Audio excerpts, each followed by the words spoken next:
இது பார்த்தீங்க அப்படின்னா ஒரு 2 to 3 வீக்ஸ் முன்னாடி எடுத்தது. இப்போ ரீசெண்டாக மேரேஜ் ஆச்சுல அண்ணாவுக்கு, அவர் வந்து பெங்களூரில் தான் வந்து செட்டில் ஆகியிருக்காரு. ஸோ அவங்க வீட்டுக்கு தான் போயிருந்தோம். அவங்க வீட்டுக்கு போயிட்டு இப்போ தான் திங்ஸ் எல்லாம் அரேஞ்ச் பண்ணிகிட்ருக்காங்க அப்படின்ட்டு லஞ்சுக்கு பக்கத்தில் இருக்க ஒரு ரெஸ்டாரண்ட்டுக்கு கூட்டிகிட்டு போயிருந்தாங்க. இந்த மாதிரி நாங்கள் மந்தி பிரியாணி வந்து இதுக்கு முன்னாடி நாங்கள் 2 ட்ரை பண்ணதில்லை.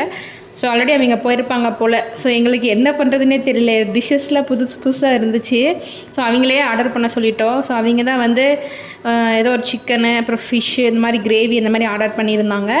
மெயின் டிஷ்ஷாக வந்து சிக்கன் மட்டன் மிக்ஸ்டு பிளேட்டர் ஆர்டர் பண்ணியிருந்தாங்க.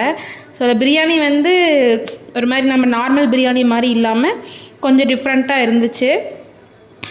நமக்குன்னு தனியாக ஒரு ரூம் கொடுத்துருவாங்க, கீழே உட்காந்து தான் சாப்பிட்ற மாதிரி இருக்கும். எப்படியோ திறந்து எல்லாத்தையும் கம்ப்ளீட் பண்ணிவிட்டு வந்தோம். ஸோ அவங்களுக்கு பாய் சொல்லிவிட்டு அப்படியே வந்து எங்கள் வீட்டுக்கு வந்துட்டோம்.